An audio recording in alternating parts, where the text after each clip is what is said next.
Hey y'all, it's me P and I'm back with another recipe. Today I'm showing y'all how to make this Cajun shrimp and crab pasta. It's so good. It's only a few steps, so I'm gonna try to keep it short and get straight to the point. Let's get to the video.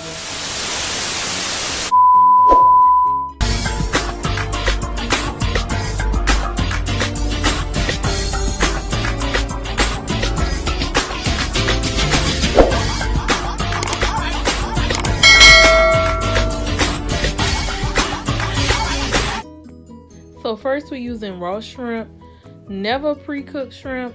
I think that's more for like the cold sauce to dip them in, and you just put them in like a cold water and then you eat them raw like that, well cooked. But you never use pre-cooked shrimp in your pasta, always raw. I have fettuccine noodles, and I'm using the Crab Classic imitation crab meat. We're using butter, of course, again, the raw shrimp and the heavy cream and some shredded cheeses, Kobe Jack. I think I had Kobe Jack and cheddar. So we start with the butter first. You can use olive oil. The butter does have more flavor. You can do butter and olive oil if you like. And to get ready to saute your shrimp and your crab meat, I'm just showing y'all some of the other like seasonings I have and picking out my season.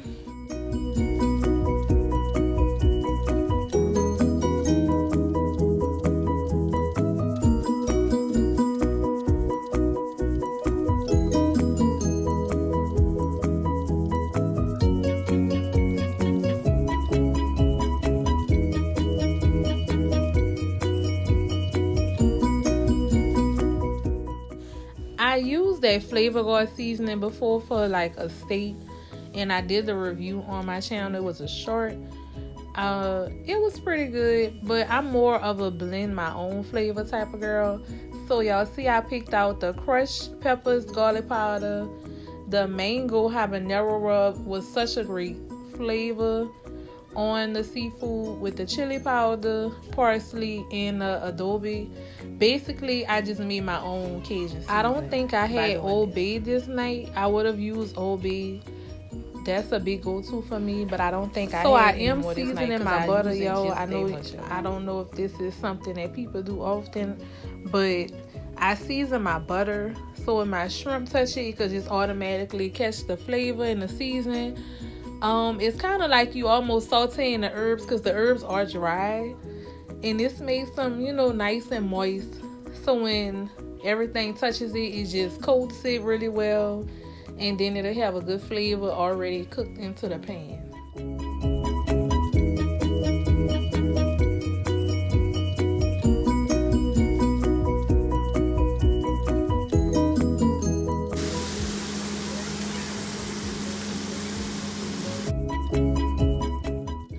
You also want to make sure when you take your shrimp out of the water, they're not too wet. You could definitely like take some napkins and dab them so that they could get dry, or just shake them as much as you can, or drain the water, and whatever you got to do to make sure the shrimps is not full of water so that it doesn't bring too much water into your pan and dilute your seasonings or your flavor from your butter.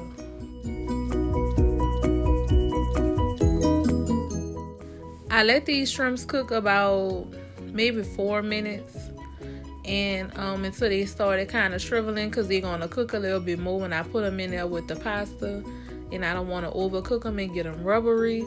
If you ever ate a rubbery shrimp, then you don't want a tough shrimp. You want it to really, and you don't want a chewy shrimp either. You don't want that, but you definitely want a good cooked through shrimp. Now this is the imitation crab meat, and I like to let it almost steam, and I set the shrimp to the side. I like to let it steam.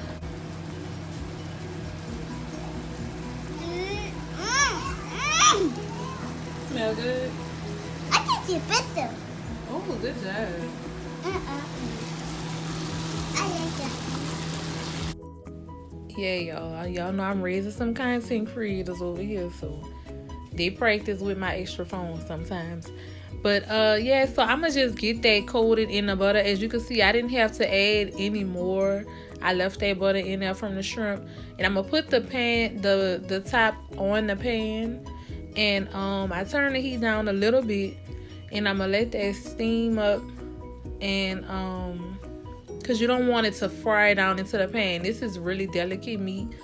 And it could fry down and start breaking up. So I kind of give that a way to steam, y'all. That's the noodles once they were done. Nice and tender, not too gummy. And this is how the meat should look once it's steamed. It's still intact. And you could pick it up with a fork and actually bite into it. It does have a little bit of char on it, which is good as long as it's not just breaking up too much. So this came out really, really good.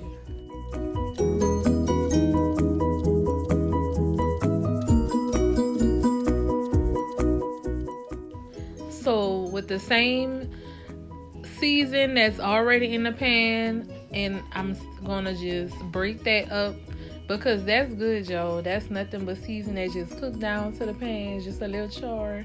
I put some butter on it, and as y'all can see, once I stirred it around, it colored that butter just so beautifully. Oh Lord, it looks so good.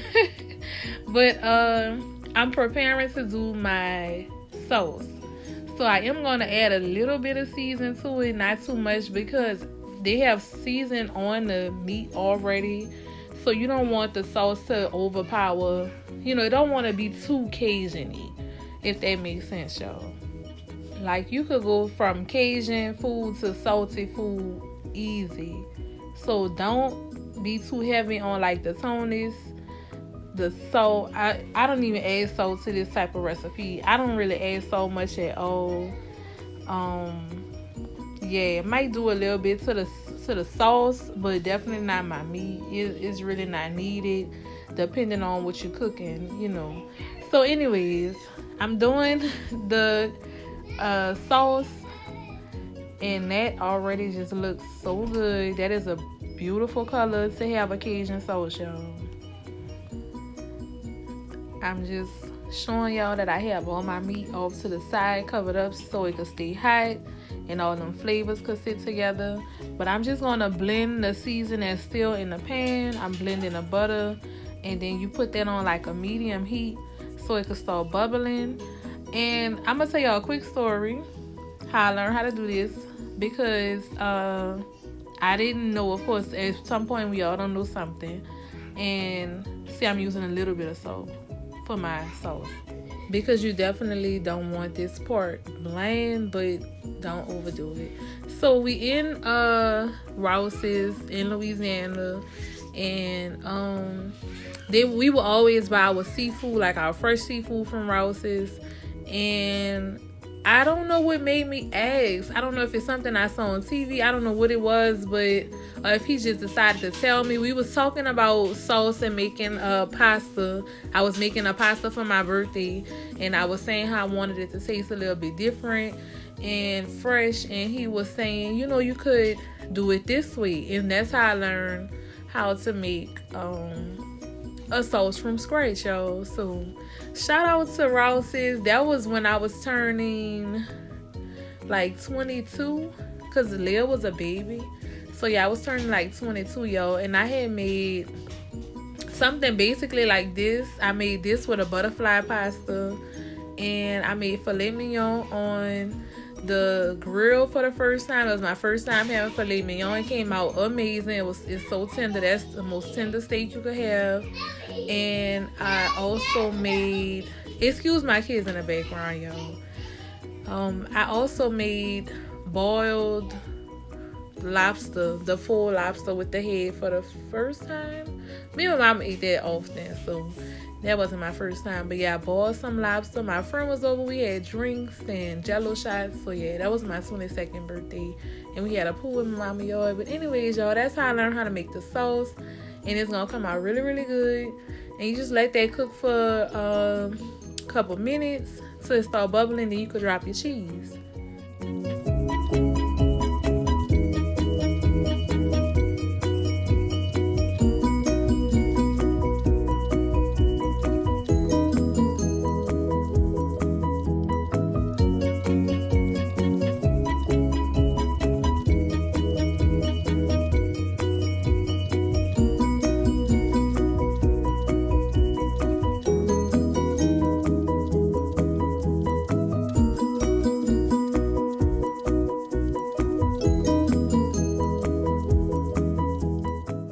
So this is a very important step after you drop your cheese in. You know your cheese is very cold and you don't want it to just cook down to the bottom and get stuck to the pan. So you definitely don't want to walk away from this meal at all. As y'all can see, I stayed right here the whole time. This is the full video. It took me 18 minutes to make. I'm shortening it for y'all and speeding up some parts, but I did not move at all. And you want to make sure you mix that cheese up really good and let it melt down before you let it start bubbling. And I cut up, this is 2 green onion stalks. Is that what they call it? I cut up 2 little sets of green onion. I'm gonna put about maybe 1 in the pot and then save 1 to garnish my plate, because I like to eat a lot of green onion on top of my food. And I like that little bit of crunch to it. I like the, you know, fresh out green onion as well as the green onion that's been cooked in. So that's going to give it a really good flavor. Especially like those hard white parts. You want to keep some of that and let that cook in and keep some of that for your plate. And it's going to be really good, y'all. We getting to the end of this recipe. I hope y'all found value in the tips that I've shared. I hope y'all heard something different, saw something different. If you have any questions or any add-ins, you could comment down below. And don't forget to like this video. Share it with somebody who likes shrimp pasta, who want to try it a different way, some different seasonings maybe also. And yeah, I appreciate all the support, y'all. So we're gonna finish this video off in just a minute.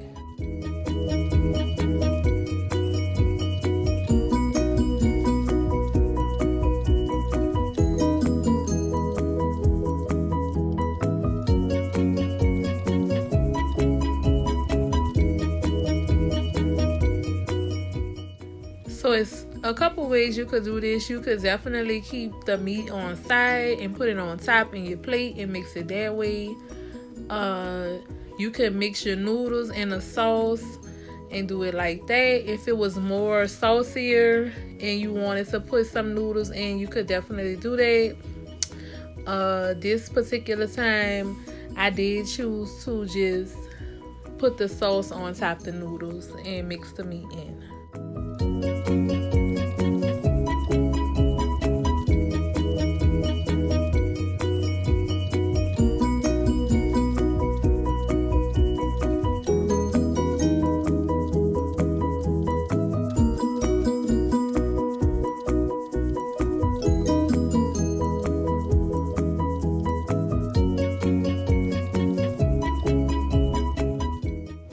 Right here, me and the kids are tasting the sauce because I let them be my taste testers and, you know, get their point of view.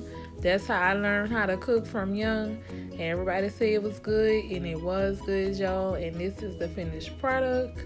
This is how it's looking. It was amazing, y'all. It was so good. A lot of times, all your sauce is not going to taste the same because you probably use a little more or something this time or that time. But once you get the hang of it, you'll have like a consistent flavor, and then you can mix it up how you want. This is how I garnish mine. My mouth watering. It was good, y'all. It's Taco Tuesday over here, so we're not eating this tonight, but it was really good. I did some grounded peppers, some Parmesan, and this is what the kids had to see. Thumbs up. Thumbs up. All right. I don't know what to say about this. This is how Liz eating her pasta, just sauce and cheese.